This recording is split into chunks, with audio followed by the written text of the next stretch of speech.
بازارێکی جیاواز لێرە ژمارەکان پارە دەکەن. ئەم ژمارانە گوزارشتن بۆ سیمکارتی کۆمپانیەکانی مۆبایل. بازارەکە دابەش بووە بەسەر دوو بەشدا. بەشێک لەو ژمارانە بە ئاسانی بەدەستدێن و پێویستی بە هیچ بەڵگەیەک نییە. لە بازارەکەدا بە ژمارەی علوز ناو دەبرێن. هەرچی بەشەکەی دیکەشە لە ڕێی وەرگرتنی بریکارنامەوە لە کۆمپانیەکانەوە دوکاندارەکان دەیفرۆشن کە بەشێک لەو ژمارانە نرخەکانیان خەیاڵین. نرخی سیمکارد بە لە 2500 دینارەوە دەست پێ ئەکاتن هەتا دەگاتە 200,000 دلار. هەر کەسێ لەسەر خواستی خۆی و داوای ژمارەیەکە کات و داوای هەر ڕقم و هەر ژمارەی داوا بکاتن ئەتوانن بیدەین. پێش قەیرانەکە سعری 45ەکە زیاتر بەرز نزیکی 330,000 دلاری دەکات 33 دەفتەر دلار. سیمکارتی علۆز خۆی لە خۆیدا نایاساییە بێ سەرباری ڕاستیەکەی نایاساییە.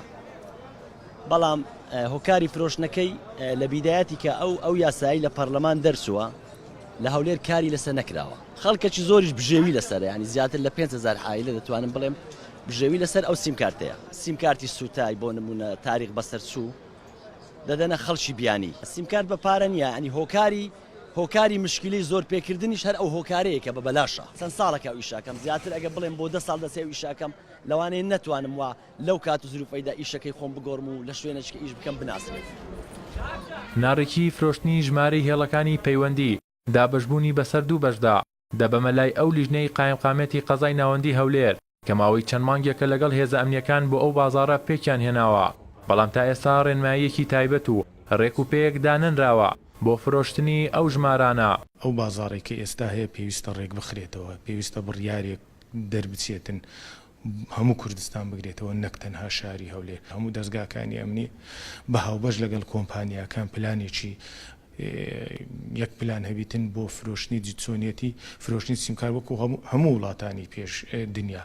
هەر کەسێک کە سیمکارتێک دەکڕێت پێویستە بەڵگەنامەی خۆی پێشکەشکە بەو شوێنەی کە لی دەکڕێت. ئێستا لە شاری هەولێرەوە دەستی پێکردووە ئەو دەستگێڕانەی کە هەنا و ڕێگریان لێ دەکرێت و قەدەغە کراوە بەو شێوە. هیچ کاتێک ڕێگر نەبووینە لەسەر کار و کاسبی خەڵک. بەڵام کەسێکیش کە دەبی ئەوە بزانێتن ئەگەر خێزانەکەی خۆی بەخێو دەکاتن بە کارێک دەبی بیر لەوە بکاتەوە کە ئەو کارە نەبتە هۆی ئەوەی تێکدانی دایان خێزانی تر. کەم نین ئەو کەسانەی سەرقاڵن بە فرۆشتنی ئەو ژمارانەوە لە بازارەکەدا. ئێستا بۆ بەشێکیان ئاساییە و بۆ بەشێکی دیکەشیان ڕێگا پێنەدراوە.